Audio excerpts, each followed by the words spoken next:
হইল নূর। এই সবগুলো দিয়ে হলো আদম দেহ। এগুলো কে দিল? কেউ আমার আল্লাহ। এগুলো দিয়ে মানব দেহটা পরিপূর্ণ একটা আদম দেহ তৈরি করল।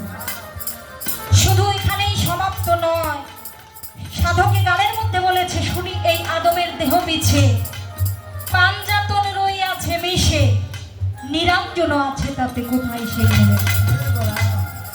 মা ফাতেমা, হযরত আলী, ইমাম হাসান, আল হুসাইন এবং আমার দয়াল নবী, এই সবগুলো একত্রিত ভাবে হইল পাকে পাঞ্জাতন। পাক মানে পবিত্র, পাঞ্জা মানে পাঁচ, তন মানে হইল দেহ।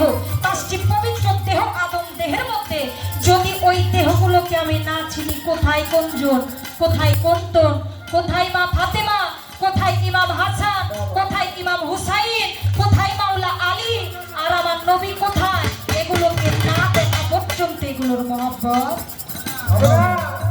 আর মূলাধার মূলের গোড়া সেই সাই নিরঞ্জন, তার জায়গাটা আমার এই মানব দেহ কোথায়। আমি দেহের বাইরে যাব না, কারণ আপনি চিনার কথা বলেছেন, এখানে তো দলিল চিনার কথা বলেন নাই। কারণ আপনি বলে গেছেন মান আরাফা নাফসাহু ফাকাদ আরাফা রাব্বাহু, আপন নফসকে চিনতে পারলে রবকে চেনা যাবে।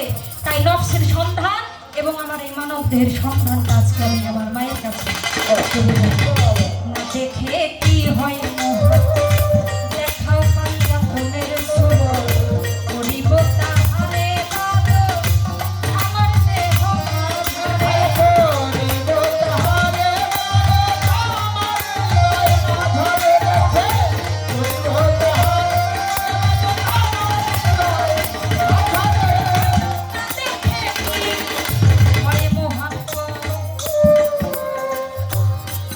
আমার দয়ালের মুখে একটা বাস্তব কথা, বাস্তব ঘটনায় মানিকগঞ্জে কোনো একটা দরবারে উনি গান করতে আসছেন। তো সবাই জানে যে গান করতে আসবেন সাইজুদ্দিন ফকির, কিন্তু ওনাকে কেউ দেখে না।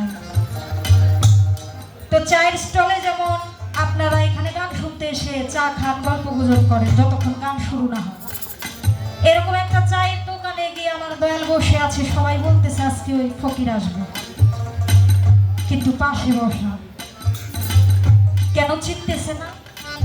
নাম শুনেছে কিন্তু তাকে কেউ দেখে নাই, তাই নামই শুধু শুনছে, নামের মানুষটা পাশে বসে, কিন্তু তার প্রতি সেই মহব্বতটা নাই, কারণ তাকে দর্শন করে না।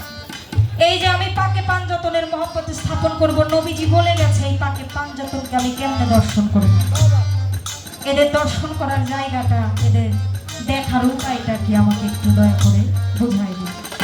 না দেখে কি হয় মহব্বত দেখাও পাঞ্জাতনের সুর করিব তাহারে বাদো আমার দেহ মাঝারে করিব তাহারে বাদো আমি কই মাঝারে রেখে করিব তাহারে বাদো আমি কই মাঝারে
আহাদের দম হইয়া তাতে আসিলেন এই পৃথিবীতে আদম হয় তার ইশারা।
সাথে